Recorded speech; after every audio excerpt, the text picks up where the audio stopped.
오늘 본문 로마서 4장 1절부터 12절 말씀을 통해서 죄 용서함은 복이다 라는 제목으로 여러분과 함께 은혜 나누기 원합니다. 우리 먼저 말씀을 위해서 기도를 시작하겠습니다.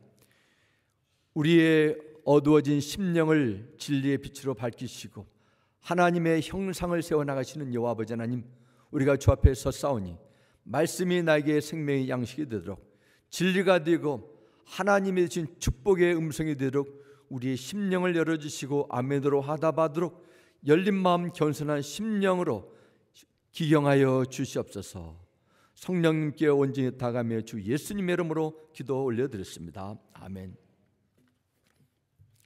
로마서는 인간의 구원이라는 가장 중요한 주제를 놓고 우리에게 설명하고 있습니다. 하나님께서 바울이라는 한 사람을 통해 당시 로마에 있는 많은 주의 백성들을 포함한 전 세계 곳곳에 흩어지는 초대교회 성도들, 또 주 안에서 하나님 나라의 백성된 자들에게 나누어주는 소식의 내용은 다름이 아닌 세상에 깜짝 놀랄 그런 소식이 아니라 인간의 영혼의 구원에 관한 내용이었습니다. 구원, 우리에게 로마서를 통해서 이렇게 들어왔습니다. 그러나 구원이라는 중요한 부분이 사람에게 그다지 큰 관심과 매력적인 주제로 다가오지 않습니다. 왜 그럴까요? 여러 가지 이유를 생각해 볼 수 있지만 구원은 인간의 무지와 잘못된 이해라고 생각합니다. 사람들은 구원에 대해서 관심을 두지 않고 모든 것을 소유하고 마음껏 누리며 잘 살고 있다고 여기기 때문입니다. 좀 더 사람들은 말합니다. 지금 내가 하루하루 한 주 한 주 살아가는 것도 벅찬데 어떻게 그것도 있을지도 모르는, 내게 확신으로 다가오지도 않는 죽음 이후의 문제에 이렇게 고민하는 것, 이건 배부른 사람의 소리인가? 어떤 사람은 그렇습니다.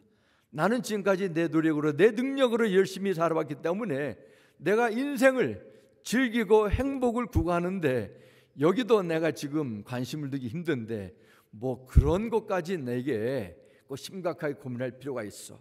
그리 무시하기도 합니다. 하지만 구원에 대해서 아무리 여기에 대해서 방관하고 무시한다 해도 사라지거나 해결될 것이 아닙니다.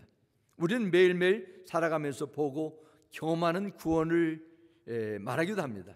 사업을 하시는 분들은 정말 내가 그때 비즈니스 하다가 파산할 것 같았는데 그 사람이 돈을 내줘서 내가 구원을 받았다. 어떤 자들은 내가 교통사고로 죽을 뻔했거나 난치병에 걸렸는데 기적적으로 내가 치유됐는데 이것을 구원처럼 여기는 사람도 있습니다. 이런 것처럼 사람들이 노력하거나 다른 사람들의 도움을 절대적인 상황 속에서 받고 얻을 수 있는 것을 구원이라고도 말합니다. 그러나 성경에서는 또 다른 차원의 구원이 있습니다. 이것은 어떤 특정한 개인에게만 해당되는 것이 아니라 영원하고 절대적인 구원입니다. 모든 사람에게 필요하고 힘들고 어려운 사람만 아니라 있는 자든 없는 자든 어린 자든 어르신들이든 모든 자들이 필요한 것이, 이 구원은 죽음 이후에 영원한 세계를 결정합니다. 예수님 인간의 이 구원이 얼마나 중요한가에 대해서 마가복음 8장 36절에서 이렇게 말씀합니다. 사람이 만약 온 천하를 얻고도 자기 목숨을 잃으면 무엇이 유익하리요? 말씀합니다.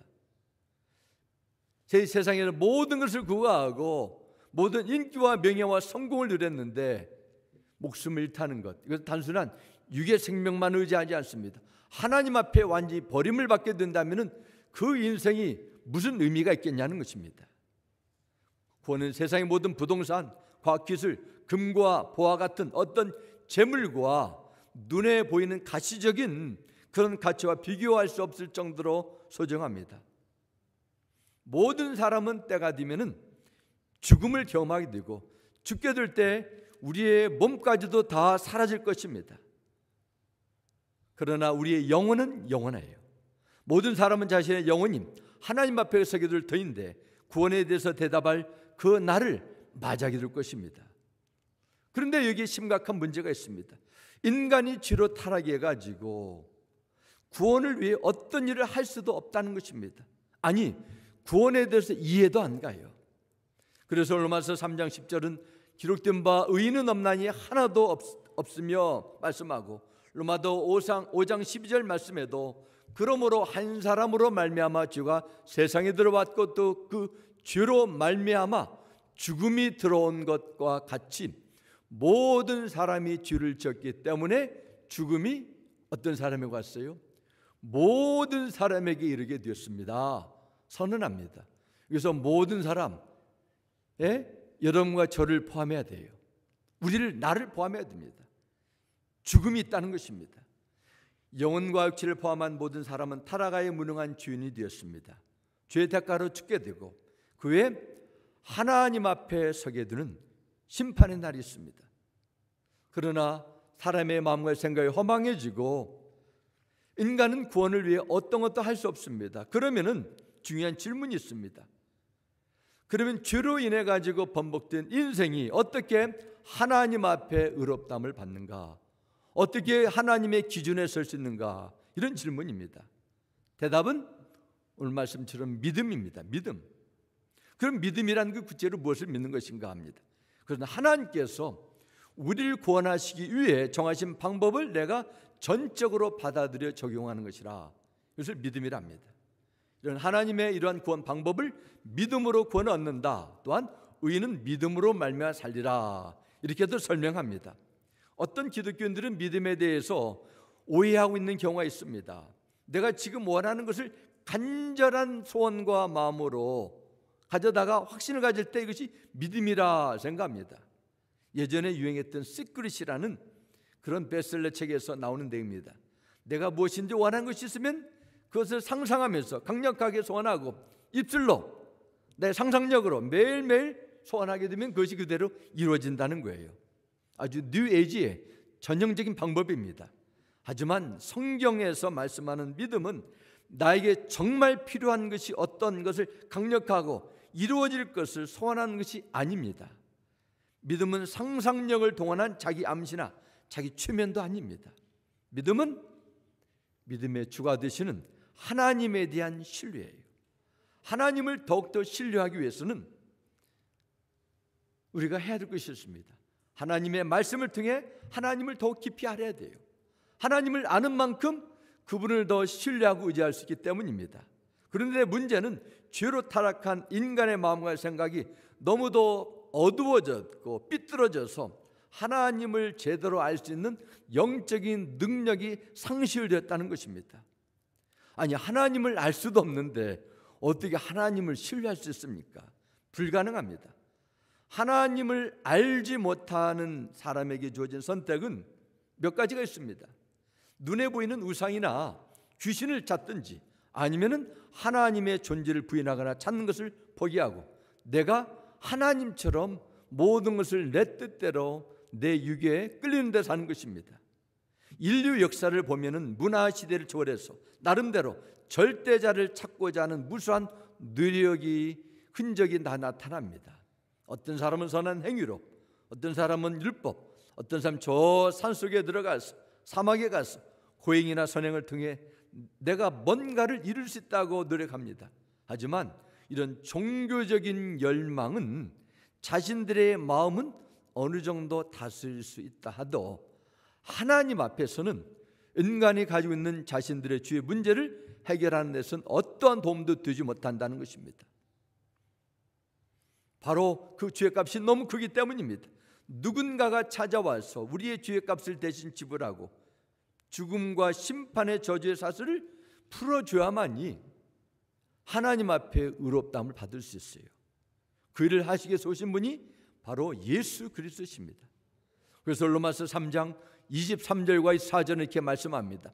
모든 사람이 죄를 범하였음에 하나님의 영광에 이르지 못하더니 그리스도 예수 안에 있는 속량으로 말미암아 하나님의 은혜로 값없이 의롭다 하심을 얻은 자 되었느니라 선언합니다. 바로 예수 그리스도 하나님의 아들이 되시지만은 인간의 몸으로 이 땅에 오셨습니다. 그리고 그분은 우리의 죄로 인해 십자가에서 모든 피를 쏟으시고 죽으셨습니다. 그리고 3일 후에 주님은 다시 살아나셔서 천국으로 올라가셨어요.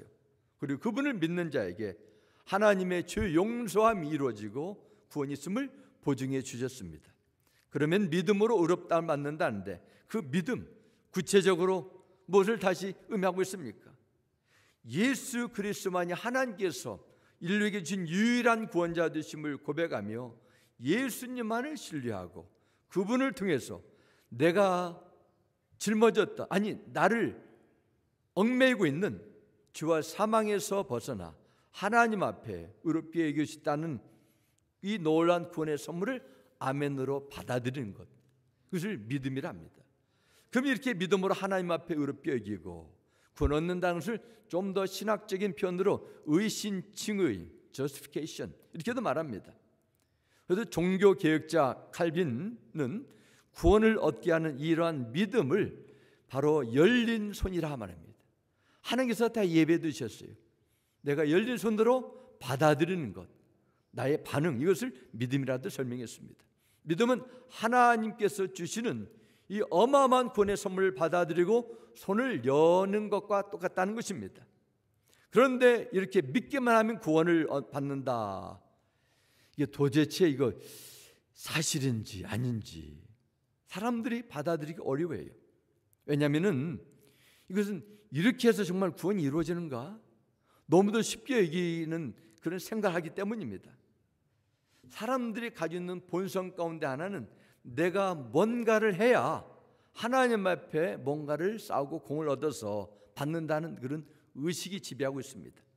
이단들이 이것을 이용하죠. 지금도 이단은 구원에 대해서 끊임없이 사람들에게 의심을 심어줍니다. 당신 구원 받았어? 아니야, 없어. 구원을 받기 위해서 우리에게 와. 이것저것 요구합니다. 한때 한국에 박태선이라는 교주가 세운 천부교, 전도관이라는 신흥 종교가 있었습니다. 통일교도 그 비슷한 맥락입니다. 경기도와 부산에 신앙촌을 세우고 추종자들에게 너희들 땅과 집과 재산을 다 팔아서 우리 신앙촌으로 들어와 동방의 감람나무 참 하나님 된 박태선 씨와 함께 살자, 그렇게 얘기했습니다. 너무 많은 자들이 넘어가서 밍크담요를 팔고 비누를 팔고 그렇게 살아왔습니다. 요즘에도 그래요. 구원파 신천지 같은 이단 세력들은 구원을 이루기 위해서 뭔가를 바치라 요구하는 어리석은 소리에 사람들은 아니야, 그래, 그렇게 바쳐야겠다, 구원해야 되지, 쉽게 빠지는 것입니다. 예수 십자가를 바라보지 못하는 그런 사상은 영적인 것을 볼 때 사단이 주는 거짓의 속임수라, 이렇게 볼 수 있습니다. 인간이 받아야 될 구원의 필수 조건은 두 가지입니다. 유한한 피조물인 인간에게는 절대적이고 영원한 구원이 없다는 것이고, 또한 인간 자신의 노력과 선행으로 다른 방법으로 철학적인 연구와 깨달음으로 하나님 앞에 구원이 되지 못한다는 겁니다. 따라서 진정한 구원을 얻으려면 하나님의 방식을 따라야 됩니다. 하나님이 주실 수 있는 은혜의 선물임을 우리는 믿어야 돼요. 인간의 선행이 아니라 오직 믿음으로 의롭다함 받는다는 진리, 사람들이 가지고 있던 사고방식, 종교적인 전통에 도저히 맞지 않는 것처럼 여겼습니다. 특별히 당시에 유대교라는 그 종교적인 율법에 철저하게 매여 살아온 유대인들에게는 정말로 충격 같은 이야기였습니다. 그래서 사도 바울은 그들의 잘못된 왜곡된 종교적인 전통을 깨트리고 참된 구원의 길을 보여주기 위해서 확실한 증거를 오늘 본문은 제공합니다. 우리도 그렇지 않습니까? 야, 이거 믿어봐, 이렇게. 아니야, 그거 나 못 믿겠어. 그럴 때 어떤 경우에는 전문가의 그 글이나 또 사람들이 인정하는 그런 유명한 사람들의 그런 설명을 가지고 증거해. 그럴 때 바로 이 사람 연구 결과 이 사람이 하는 말이 맞지 않아, 그렇게 설명하지 않습니까? 인간이 하나님 앞에 의롭게 드는 것, 오직 믿음으로 드는 것에 대해서 그토록 사도 바울은 애절한 심정을 설명하는데 끔찍도 하지 않는 유대인들, 그 당시의 사람들에게 바울은 그런 생각이 들었을 거예요. 그래서 유대인들에게 철저한 그들이 믿는 대상인 바로 아브라함을 증인으로 초청하게 됩니다. 그러면 성경은 아브라함에 대해서, 아니 아브라함이 하나님 앞에 어떻게 의롭다 받았나 대해서 살펴보기 원합니다. 제가 좀 전에 나눴던 것처럼 유대인들에게는 아브라함은 특별한 인물이었습니다. 아브라함은 육신으로 유대인의 조상일 뿐만 아니라 경건에 있어서 신앙에 있어서 그들이 가장 추구하는 우상처럼 여겼습니다. 유대인들은 아브라함을 진심으로 공경했습니다. 하나님께서 아브라함에게 큰 민족이 되게 하시고 하나님이 주신 땅에서 복을 받게 하시겠다고 약속하셨고, 또한 아브라함의 계통을 통해서 이스라엘은 민족 국가가 형성됐습니다. 창세기에 벌어졌던 일을 49년 단위로 풀이한 희년사라는 책이 있습니다. 그 책에는 아브라함이 어떤 인물인가에 대해서 이렇게 기록합니다. 아브라함, 이게 성경이 아닙니다. 아브라함은 주님에 대한 모든 행위에서 완전했고 그의 온 삶을 으로써 하나님을 기쁘시겠다, 완전하게 보았다는 거예요. 그리고 우리 기독교에서는 외경으로 여기지만은 로마 캐톨릭 동방 정교에서는 구약의 두 번째 경전으로 여기는 히락스에 보면은 아브라함에 대해서 이렇게 기록합니다. 아브라함은 수많은 민족들의 위대한 조상이었고 어느 누구도 영광에서 그와 같은 자를 찾을 수가 없었다. 그는 육신으로 그 언약을 보증했고 시험을 받을 때 신실함을 증거했다. 히락스나 히엔스를 보면은 아브라함은 오점 하나도 없는 완벽한 믿음의 사람이었습니다. 이처럼 유대인들은 아브라함을 완전 의인으로 믿었기 때문에 그들의 삶의 모델로 여기고 따라하셨습니다. 그러면 성경은, 아니 하나님께서는 그의 신앙을 어떻게 평가하실까요? 정말 아브라함이 그렇게 완전함을 통해 그의 언약을 보증했습니까? 그의 신앙은 하나님 앞에 흠이 없었습니까? 오늘 본문 로마서 4장 1절부터 3절 보겠습니다. 그런즉 육신으로 우리 조상인 아브라함이 무엇을 얻었다 하리요? 만일 아브라함이 행위로서 의롭다 하심을 받았으면 자랑할 것이 있으리니와 하나님 앞에서는 없느니라. 성경이 무엇을 말하느냐? 아브라함이 하나님을 믿음에 그것이 그에게 의로 여겨진 바 되었느니라 말씀합니다. 아브라함이 믿음으로 하나님 앞에 의롭다 여겨졌다. 이 말씀은 창세기 15장 6절에 기록되어 있습니다. 창세기 15장 6절 말씀 보겠습니다. 아브라함이 여호와를 믿었습니다. 그래서 여호와께서 아브라함의 그런 믿음 때문에 그를 의롭게 여기셨습니다 말씀합니다. 아브라함은 원래 우리에게 알려진 것처럼 하나님을 잘 섬기는 사람이 아니었습니다. 여호수아 24장 2절과 3절 말씀 보면 아브라함의 가문에 대해서 이렇게 기록합니다. 그때 여호수아가 온 백성에 말하였다. 주 이스라엘 하나님이 이렇게 말씀하셨습니다. 옛날에 아브라함과 나홀의 아비 데라를 비롯한 너희 조상은 유프라테스 강 건너에 살면서 무엇을 했어요? 다른 신들을 섬겼다. 그러나 내가 너희 조상 아브라함을 강 건너에서 이끌어내요. 이렇게 기록합니다. 아브라함의 조상 아버지 데라는 갈대 우르 지방에 살면서 우상신을, 잡신을 섬기는 사람이었고 또한 우상들을 만들며 비즈니스를 하던 그런 배경이 있었습니다. 아브라함도 그가 75세에 부름을 받았기 때문에 수십 년 동안 아버지의 우상 만드는 일을 같이 했을 것입니다. 그 놀라운 것은 그렇게 우상에 점철되어 살던 그 인생에게 하나님께서 그에게 먼저 찾아오셨다는 것입니다. 아브라함이 하나님을 찾은 것이 아니라 주님이 먼저 그에게 말씀으로 찾아오시고 불러주셨어요. 아브라함은 하나님의 모습을 볼 수 없었지만 그에게 들려지는 말씀을 받아들이고 하나님의 살아계심을 믿었습니다. 또한 자신의 미래를 하나님께 맡겼고 말씀을 따라갔습니다. 아브라함과 하나님이 처음으로 만난 이 사건에서 한 가지 중요한 사실을 발견해야 됩니다. 그것은 하나님께서 아브라함에게 어떠한 조건을 걸지 않고 일방적으로 찾아왔다는 것입니다. 아브라함이 하나님을 전실히 찾는 영적인 안목이 그런 감각이 뛰어나서가 아닙니다. 하나님은 아브라함이 앞으로 끊임없이 실수하고 말씀을 어기고 여기저기 기웃거리고 방할 것을 아시면서도 그를 불러주셨어요. 찾아오셨습니다. 당시 그 많은 사람들 속에 하필이면은 우상을 만드는 그 사업을 하는 아버지를 둔 아브라함을 찾아오셨는지 그 이유는 우리는 알 수 없어요. 한 가지 우리가 이해되는 것은 아브라함이 지난날 어떻게 살았던 간에 상관없이 그는 하나님의 부르심을 믿음으로 받아들임으로 하나님께서 그를 의로운 자로 인정하셨다는 것입니다. 그래서 로마서 4장 4절 5절 말씀합니다. 일하는 자에게는 그 삭시 은혜로 여겨지지 아니하고 볼수로 여겨지거니와 일을 아니할지라도 경건하지 아니한 자를, 이건 바로 아브라함을 의미합니다. 의롭다 하신 이를 믿는 자에게는 그의 믿음을 의로 여기시나니 말씀합니다. 의로 여기셨다. 로마서 4장에는 여기셨다는 말이 11번이나 나오게 됩니다. 이것은 은행에서 주로 사용되는 말입니다. 어떤 사람이 열심히 직장 생활을 하면서 그에 대한 대가로 은행 어카운트에 매주나 두주에 한 번씩 돈이 입력됩니다.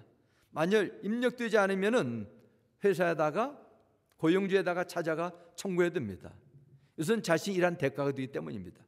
아브라함의 믿음이 완벽해서 하나님 앞에 의롭다함을 얻어낸 것이 아니라는 것입니다. 어때요? 여기셨다 말합니다. 일을 하지 않았는데 부족했는데도 받아줬다는 것입니다. 하나님의 인정이 여기에 나타났어요. 그래서 구원받는 성도가 받는 의롭다함이 어떻게 이루어지는가 말씀합니다. 이것은 하나님의 전적인 은혜의 선물이라 이렇게 볼 수 있습니다. 몇 년 전에 우리 교회 찬양 집회에 강사로 오신 한 전도사님이 간증이 기억납니다. 이분이 하나님을 찬양하고 정말 불량아들, 어려운 자들, 문제아들 참 섬기는 귀한 사역을 하시는데 그가 복음 사명자로 부르심을 받았는데 더 놀라운 것은 어머니가 무당을 하는 구슬하는 무당이에요. 지금도 무당이라는 거예요. 어머니를 위해서 끊임없이 기도하는 이 전도사님의 가정 환경 보면 예수 믿을 수 있는 어떤 가정적인 벽경과 주경도 없습니다. 하나님께서 그를 불러주셔서 하나님을 찬양하고 예배하는 사명자로 주의 사랑을 증거하는 일꾼으로 불러주셨다는 것밖에 설명되지 않아요. 나 같은 죄인을 어떠한 조건을 달지 않고 불러주시고 구원의 은혜를 베풀어 주셨다는 것, 정말 무엇을 설명할 수 없는 신비 가운데 신비입니다. 그것을 정할 수 없는 하나님의 선택의 은혜라 말할 수 있습니다. 우리가 신앙을 가지고 보일 수 없는 그 예수님을 내가 아멘으로 받아들이고 믿는 것도 내가 잘났거나 구원받을 만한 자격이 있어서가 아니라는 거예요. 하나님께서 불러주신 일방적인 은혜입니다. 그러므로 하나님을 믿는 믿음은 오직 은혜로 얻는 믿음입니다. 예수 그리스도를 믿는 믿음으로 의롭다함 받게 된 그리스도는 자기의 의로, 자기의 공로로 사는 사람이 아니라 날마다 베풀어 주신 한량없는 하나님의 은혜에 힘입어 사는 사람입니다. 사랑하는 성도 여러분, 오늘도 6월에 주신 세 달에도 여러분의 가정과 여러분의 삶의 현장 속에서 끊임없이 베풀어 주신 하나님의 이 놀라운 은혜에 힘입어 믿음으로 나가며 믿음으로 주의 일을 감당하게 되기를 주님의 이름으로 축원합니다. 그러면 세 번째 할례 참된 의미에 대해서 보겠습니다. 9절과 11절 다시 한번 보겠습니다. 그런즉 이 복이 할례자기냐 혹은 무할례자기느냐 무릇 우리가 말하기를 아브라함에게는 그 믿음이 의로 여겨졌다 하노라. 그런즉 그것이 어떻게 여겨졌느냐 할례시냐 무할례시냐 할례시가 아니요 무할례시니라. 그가 할례표를 받은 것은 무할례시의 믿음으로 된 의를 인친 것이니 이는 무할례자로서 믿는 모든 자의 조상이 되어 그들도 의로 여기심을 얻게 하려 하심이라 이렇게 말씀합니다. 좀 내용이 다양한 내용이 들었기 때문에 이야기는 결코 쉽지는 않습니다. 9절에서 믿음으로 의롭다함을 받는 이 복이 할례가 있었을 때 받았나 아니면은 할례 없을 때 받았냐 이런 내용입니다. 할례는 오늘날 남자 아기가 태어날 때 행해지는 포경수술이라 이렇게도 말합니다. 창세기 15장 6절 말씀 보면 아브라함이 의로 여김을 받았을 때 그의 나이가 85세 정도로 추측합니다. 그러니까 갈대 우르 땅을 떠난 지가 약 10년 정도 됐습니다. 그런데 그때는 아브라함이 하나님의 약속을 받고 기다리지 못하고 그 약속을 내가 너를 통해서 너희 후손이 하늘의 별처럼 바다의 모래처럼 위대한 민족을 세우겠다, 이런 약속을 받았는데 아무리 기다려도 소식이 없으니까 자신의 인간적인 방법으로 자기 후손을 만들려는 시도를 하게 됩니다. 그 인간적인 노력의 결과가 무엇입니까? 바로 애굽의 종인 하갈을 첩으로 취해서 이스마엘이라는 아들을 낳게 된 것입니다. 그때부터 14년이 지난 때 하나님께서 다시 아브라함에게 말씀합니다. 그때는 할례를 행하라는 말씀을 주셨습니다. 그러니까 아브라함이 99세가 되었을 때 그는 할례를 행하고 이삭을 낳게 됩니다. 그의 아내 사레가 이삭을 출산한 나이는 우리가 잘 아는 것처럼 나이 90세입니다. 100세 인생 하는데 사레는 90세의 어머니가 됐어요. 할례를 행하고서 아브라함이 되고 이제는 사레가 사라가 되는 것입니다. 할례와 함께 하나님께서 그들의 이름까지 바꿔주셨어요. 이제는 열국의 아버지, 여주인이라는 새로운 이름으로 주셨습니다. 아브라함이 할례를 받았기 때문에 하나님께서 그를 여겨주지 않았다는 것입니다. 아브라함이 할례를 받기 14년 전부터 그는 하나님으로부터 의로운 자라 인정받았습니다.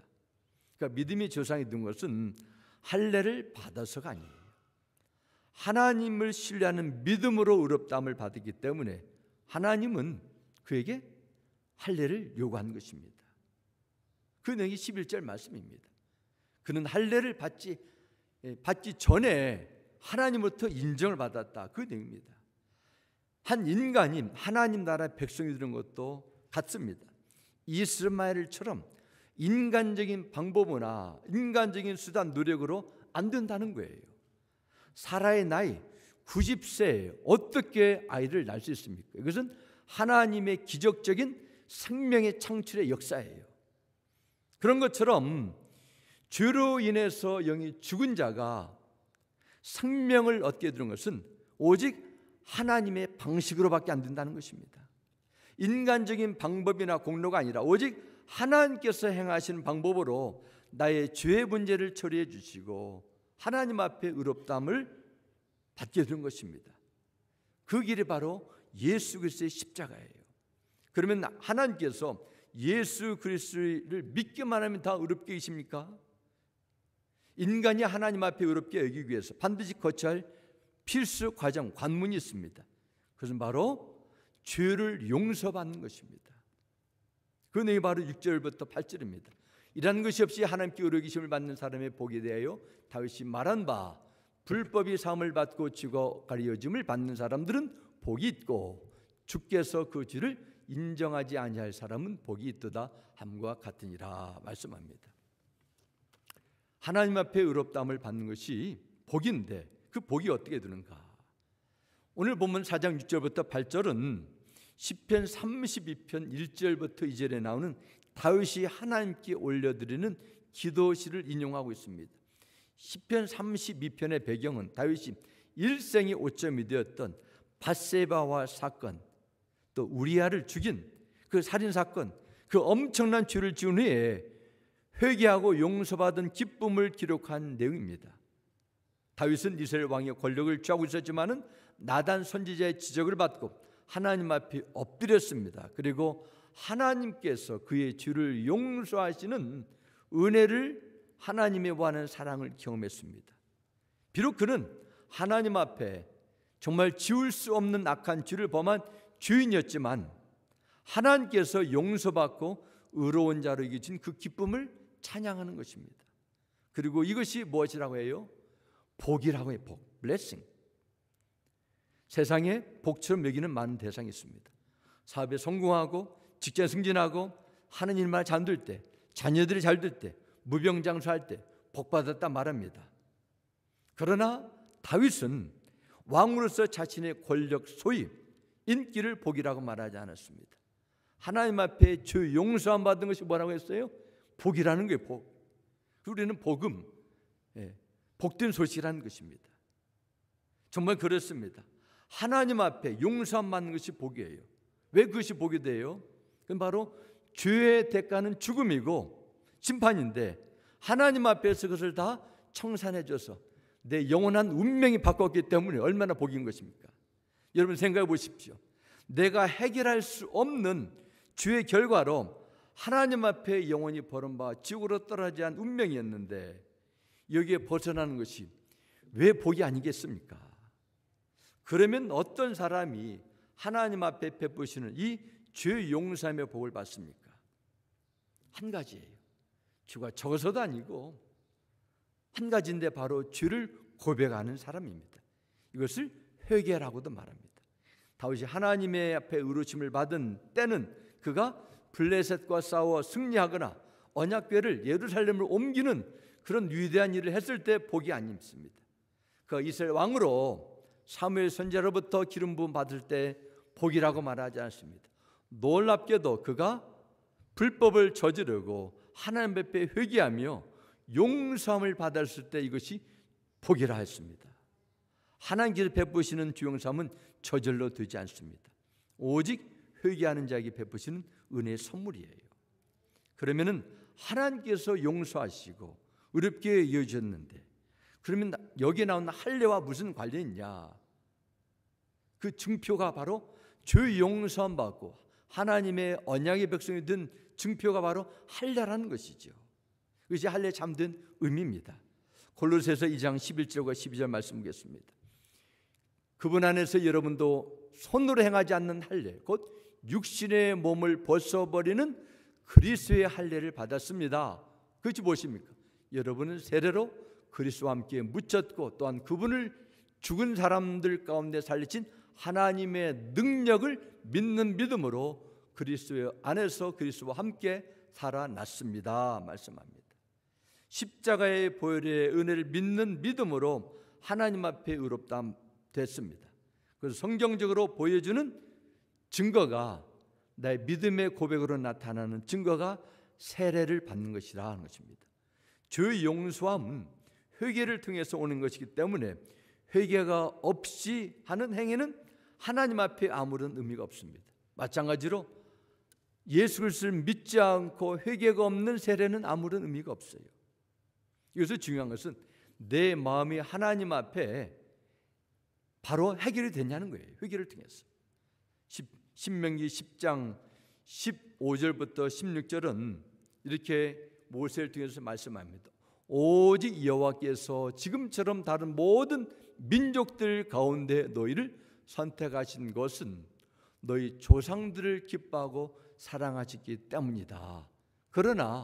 그러므로 너희 마음의 할례를 행하고 더 이상은 목이 굳은 사람들이 되지 말라 하셨습니다. 그들이 할례를 받았어요. 그러나 마음의 할례가 없어요. 뭐가 없다는 거예요? 회개가 없다는 것입니다.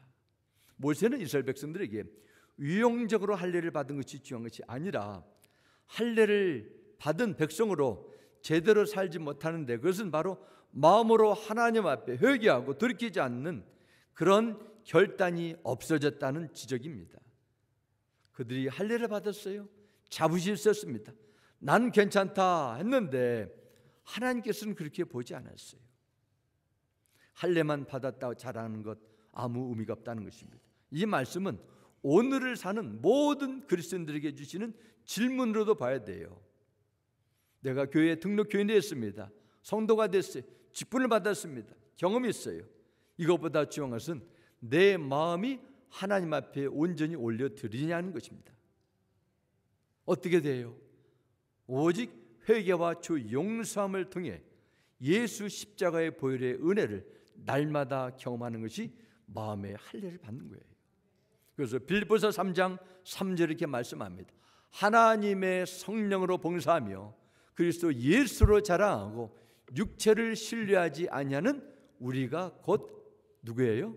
할례파라 말씀합니다.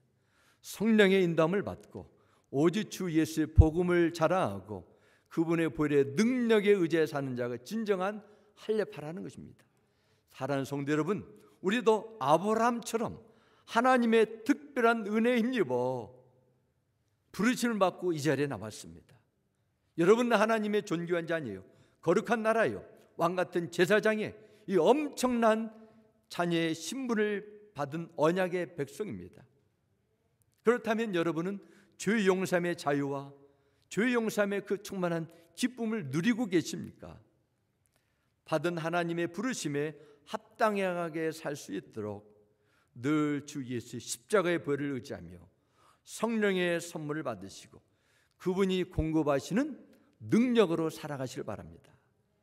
오직 주 예수 그리스도 안에서 참된 소망과 인생의 가치와 기쁨을 찾으셔서 행복한 신앙생활 열심히 하시다가 때가 되면은 주님께서 다시 오실 때 기쁨으로 맞이하고 영원한 하나님의 나라에서 영생 복락 누리는 여러분의 복된 미래의 삶이 되시길 주님의 이름으로 축원합니다. 우리 함께 기도하겠습니다. 할렐루야. 아버지 하나님, 진정한 복이 무엇입니까? 이 세상에 잠깐 누리다가 얻는 것입니까? 아닙니다. 우리는 때가 되면은 이 세상 모든 것을 다 내려놓고 주님 앞에 서게 될 영혼의 때가 오게 된다고 말씀하셨습니다. 이를 깨닫고 믿을 수 있도록 우리의 마음을 열어 주시옵소서. 내가 눈에 보이고 내가 누리는 것, 내가 가지는 것 잠깐 있다 사라질 것입니다. 우리는 정말 주님의 부르심의 때 죽음을 준비하고 있습니까? 오직 예수 그리스도의 십자가의 공로에 힘입어 우리는 하나님의 은혜 보좌 앞에 담대 나간다는 구원의 확신을 갖게 해주시고 성령께서 우리를 늘 이끌어 주시옵소서. 우리를 다스려 주시옵소서. 우리를 의의 병기로 사용하여 주옵소서. 주 예수 그리스도 이름으로 기도드렸습니다. 아멘.